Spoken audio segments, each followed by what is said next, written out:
welcome to Corey's Corner. Of course, I'm Corey, and in today's video, we're going to talk about how to get back on track, especially after a slump.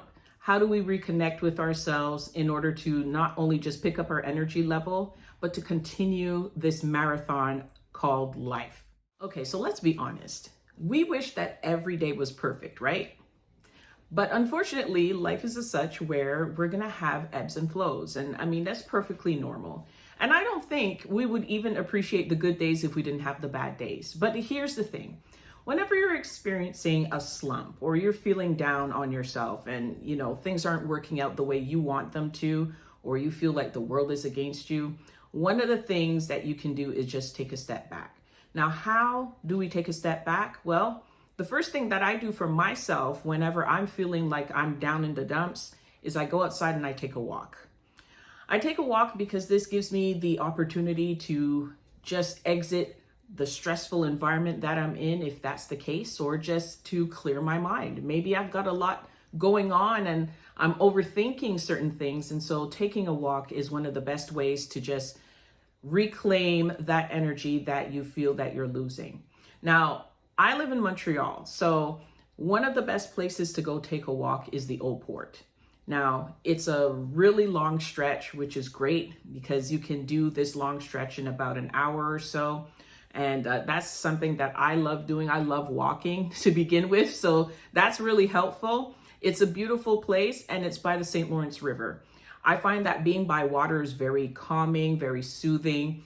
And when I feel like I'm overthinking or there's just way too much going on for me, I definitely take a walk. Another way that I choose to reconnect is through prayer.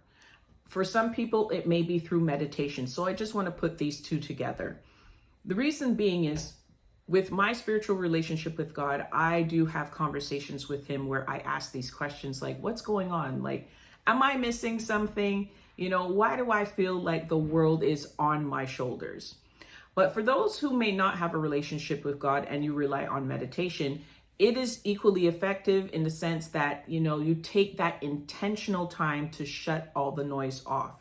And I find that when we take the time intentionally to shut the noise off, some of the best ideas and answers to our questions show up in this moment. Now, a third way that I establish reconnecting with myself is through journaling.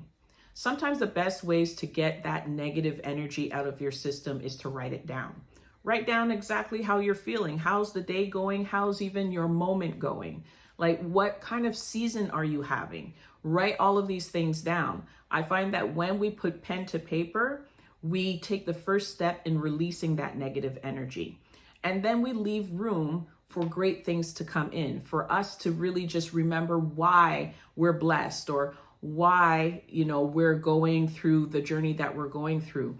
Understanding that this may potentially be a growth season. And so with growth comes a little bit of pain, comes a little bit of what seems like stagnation, but it's all for the greater good. So when we get these emotions out and then we're able to reread them to realize that, is it really that deep for us? Or, I realize this is just a moment in time and that things will definitely get better. So I find like journaling is the best way to just release immediately those negative emotions that we may have. A fourth way in which you can reconnect with yourself is by actually speaking to a friend. So, these days, good friends are hard to come by, but if you actually have a really good confidant in which you can rely on and trust with, your emotions, your feelings, and being vulnerable with them, speak to that friend. Sometimes they may provide an insight for you that you may not think of because, of course, you're so overwhelmed with all these feelings, all these thoughts, maybe your personal situation not working out, and that friend can give you some type of perspective. So if ever you have someone that you absolutely trust with your feelings, I would suggest that you speak with them and allow them to be that sounding board for you. And finally, the fifth way in which I reconnect with myself, and I'm so proud that I come from a generation that is able to do this, and that is take a social media break. Now, we are hit on the daily through so many different apps, from TikTok to Instagram, to YouTube, to Facebook, and God knows what else is to come, with pictures and information that just aren't real if you're honest about it. And so all those living my best life, I'm on vacation in Thailand, I'm doing XYZ, is only for the moment. And you should never, ever, ever compare your life to those who are posting just a simple moment. We don't know what happened to them yesterday, nor will we know what happens to them tomorrow.